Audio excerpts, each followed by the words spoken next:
In 2004, the United States Supreme Court ruled that a man standing on a roadside could be handcuffed and jailed simply for refusing to state his name.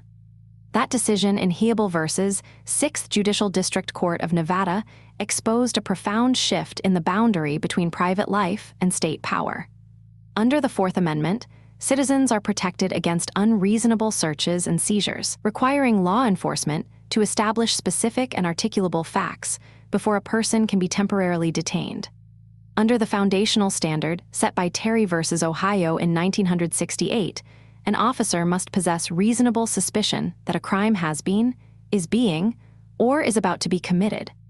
Only then can a citizen be stopped, and only if the officer reasonably suspects the person is armed and dangerous can they conduct a pat-down for weapons. This narrow, precise exception under the Fourth Amendment was intended as a protective shield for officer safety, not a general tool for mandatory self-identification.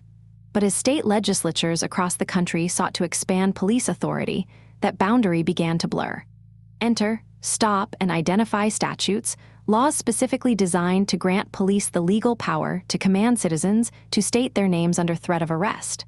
Across states like Nevada, Alabama, Florida, Ohio, and 20 others, these statutes transformed a routine encounter into a mandatory legal checkpoint. But the power was not absolute. For an officer to demand a name, the law still required specific and articulable facts establishing a reasonable suspicion that a crime had occurred, was occurring, or was about to occur. When Larry Heable stood on the side of a Nevada road in 2000 and refused to give his name to a sheriff's deputy 11 distinct times, he set off a legal battle that reached the highest court in the land. The resulting 2004 ruling, Heable v. 6th Judicial District Court of Nevada, confirmed that state laws compelling a suspect to disclose their name during a valid Terry stop did not violate the Fourth Amendment. Under the specific Nevada statute, an officer encountering a person under circumstances reasonably indicating that the individual has committed, is committing, or is about to commit a crime may detain them solely to ascertain their identity and clear up the suspicious circumstances. The Nevada Supreme Court had narrowed this command, interpreting the statutory obligation to identify oneself as merely stating one's name. When Larry Heable was detained on a Nevada roadside, the law did not force him to hand over physical papers or answer a battery of police questions. It demanded a single action, stating his name. But that requirement sparked a constitutional firestorm that escalated all the way to the United States Supreme Court in 2004. In high, text, Heable's mind. Execution check, let's check the start. In high plus Heable's mind, he was standing up for. Perfect fit. Tone check, dramatic, professional documentary narrator, authoritative facts, clear narrative escalation, tight curiosity loops grounded strictly in historical facts and jurisprudence.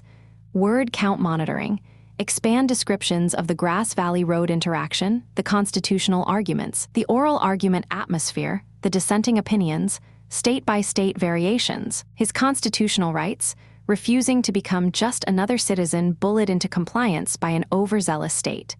But to Deputy Lee Dove, Heable was simply a man refusing a lawful order during a legitimate domestic violence investigation. What unfolded over those 11 tense minutes on a lonely stretch of asphalt in Humboldt County, Nevada, would be captured entirely on a grainy police dashboard camera, transforming an ordinary roadside encounter into an iconic showdown over the limits of American liberty. The date was June 21, 2000. Deputy Lee Dove was responding to an emergency call placed by a concerned passerby who reported seeing a man striking a woman inside a red GMC pickup truck parked along Grass Valley Road. When Deputy Dove pulled up behind the vehicle, he found Larry Heable standing outside the passenger side, wearing his signature Western attire, smoking a cigarette, and looking visibly agitated. Inside the truck sat Heable's daughter, Mimi. Deputy Dove approached the truck with a specific mandate: investigate a potential misdemeanor domestic battery. Under basic police procedure, establishing the identity of all involved parties is standard protocol. Dove asked Heable to produce identification or simply state his name. Heable, believing he had done nothing wrong and that the officer had no right to demand his personal information without formal charges, refused. He placed his hands in his pockets, stepped toward the officer, and asserted that he was not required to identify himself. What followed was a repetitive, almost surreal standoff. 11 separate times, Deputy Dove asked Heable to provide his name or show an ID. 11 separate times, Heable refused. On several occasions, Heable taunted the officer, telling him to go ahead and take him to jail if he believed a crime had been committed. Deputy Dove warned him that failure to cooperate would result in his arrest for obstructing an officer in the discharge of his duties. When Heable turned away and crossed his arms, Dove drew his handcuffs, swept Heable to the ground, and placed him under arrest. Yet, when the formal charges were drawn up, something unexpected happened. Larry Heable was not charged with domestic battery. The investigation into the original distress call yielded no physical evidence or complaining testimony to justify a battery charge. Instead, Heable was prosecuted for a single, highly specific offense, violating Nevada Revised Statute Section 123, subsection 3. That state law made it a crime for a person detained under reasonable suspicion to refuse to identify themselves to a police officer. This created an immediate legal paradox. In American criminal law, an individual cannot be arrested without probable cause. But under Nevada's Stop and Identify statute, an officer needed only reasonable suspicion, a lower legal standard, to compel a citizen to speak their name under threat of criminal prosecution. The charge against Heable raised a critical constitutional question that had hovered over law enforcement for decades. Can the government convert a citizen's silence into a crime? To understand why this roadside interaction sparked a legal firestorm, one must look at the foundational precedents that set the stage.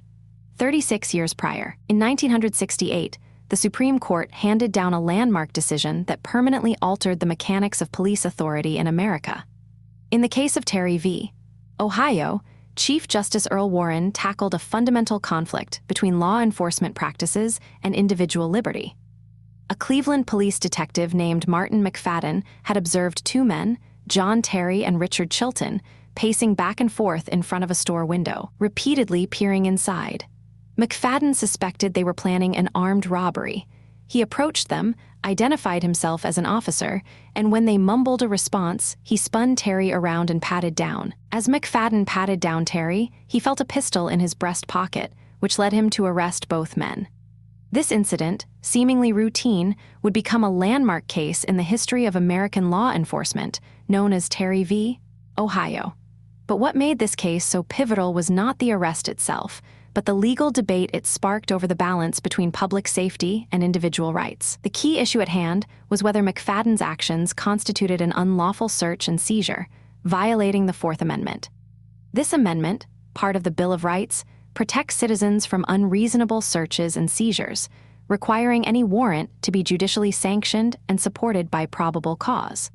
The case eventually made its way to the Supreme Court, where the justices were tasked with defining the boundaries of reasonable suspicion and the limits of police power. In a decision that would have far-reaching implications, the court ruled in 1968 that McFadden's stop and frisk of Terry and Chilton was indeed constitutional.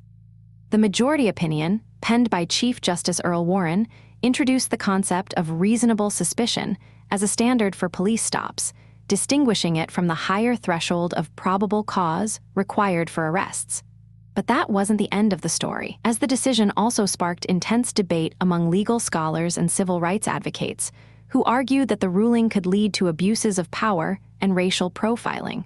One of the critical aspects of the Terry case was the emphasis on the officer's experience and instincts in assessing potential threats. McFadden's years of service and his knowledge of the area and its crime patterns played a significant role in his decision to stop Terry and Chilton. However, this reliance on individual officer discretion has been criticized for potentially leading to biased policing practices. Studies have shown that stops based on reasonable suspicion can disproportionately affect minority communities, raising questions about the fairness and equity of such practices. But what further complicates this issue is the lack of comprehensive data on police stops and the outcomes of these interactions, making it challenging to assess the true extent of the problem.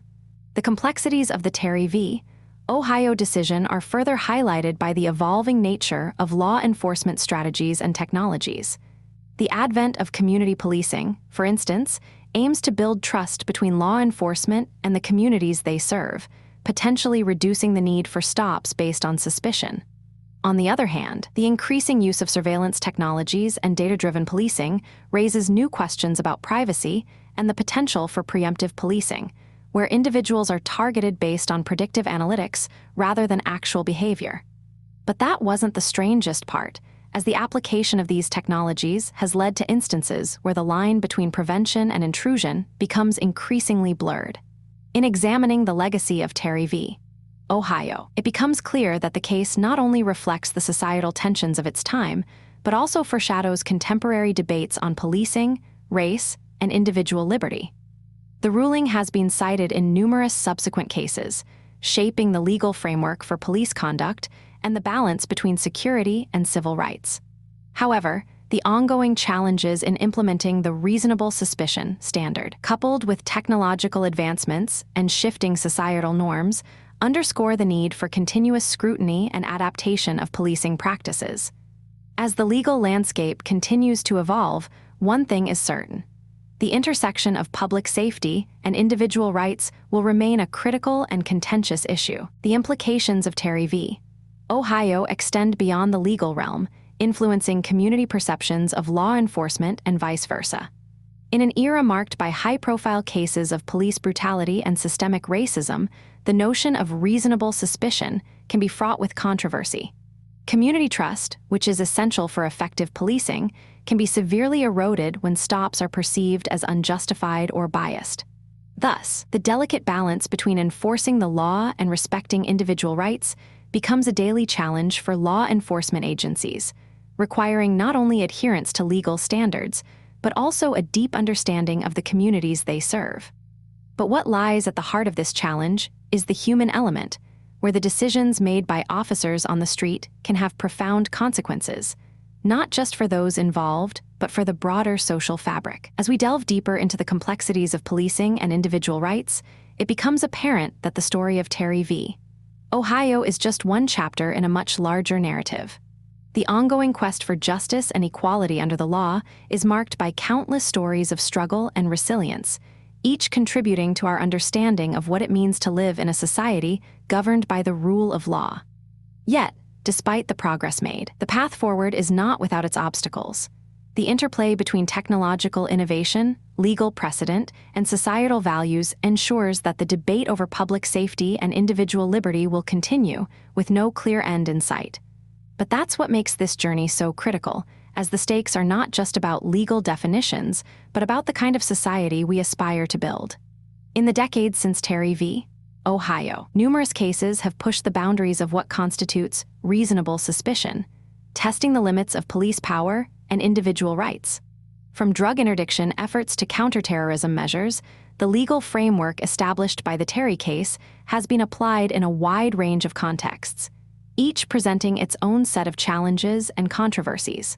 The role of technology, in particular, has transformed the landscape of law enforcement, enabling practices such as predictive policing and mass surveillance, which raise fundamental questions about privacy, autonomy, and the potential for abuse. But beneath these developments lies a more profound issue: the tension between security and liberty, a trade-off that societies have grappled with throughout history.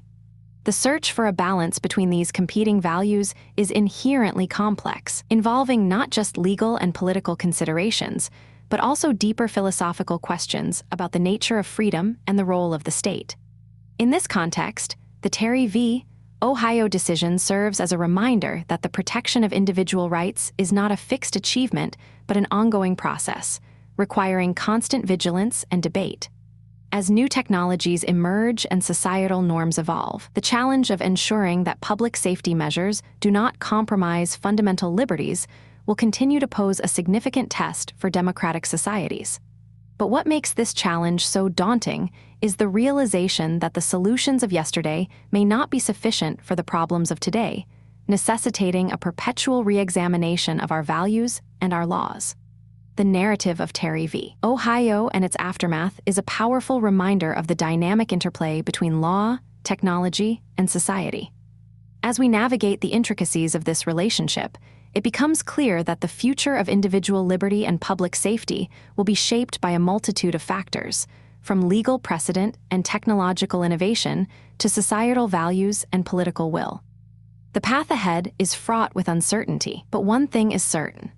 The ongoing conversation about the balance between security and liberty will continue to be a defining feature of our collective journey towards justice and equality. But that's not the end of the story, as the next chapter in this saga is already being written, influenced by the decisions we make today about how to protect our rights and our safety in a rapidly changing world. As the legal and social landscape continues to evolve, the legacy of Terry v. Ohio will remain a critical point of reference, a testament to the enduring tension between public safety and individual liberty. The case and its progeny have indelibly marked the legal topography, influencing not just the conduct of law enforcement, but also the broader societal discourse on rights and responsibilities. Yet, despite the significance of this legacy, the future is inherently uncertain, dependent on the choices we make as a society about how to navigate the complex trade-offs between security, liberty, and justice. But what lies at the core of this uncertainty is a profound question. What kind of society do we wish to create, and how will we balance our aspirations for safety and freedom in the pursuit of a more just and equitable world? In exploring the implications of Terry v. Ohio, we are compelled to confront the multifaceted nature of justice and the rule of law. The case serves as a stark reminder that the protection of individual rights is not a static achievement, but a dynamic process, requiring continuous engagement and vigilance. As we look to the future, it is clear that the challenges posed by the intersection of public safety and individual liberty will endure, necessitating a commitment to ongoing dialogue, legal innovation, and societal reflection. But that's what makes this journey so compelling, as the pursuit of a more perfect balance between these competing values is, in essence, a pursuit of a more just and compassionate society. And it's here, at the crossroads of law, technology, and human aspiration, that the true significance of Terry v. Ohio comes into focus, as a landmark case that not only reflects the past, but also illuminates the path forward. Yet while legal scholars debated the delicate balance of liberty and security inside marble courtrooms, the real-world application of Terry v. Ohio was playing out on concrete streets in ways the original justices could never have fully anticipated. The ruling was meant to provide a narrow, limited exception to the Fourth Amendment, allowing officers to briefly detain and frisk an individual only if they possessed specific, articulable facts suggesting criminal activity was afoot. But out in the field, the line between a protective search for weapons and an exploratory search for contraband quickly began to blur. As police departments across the nation embraced proactive,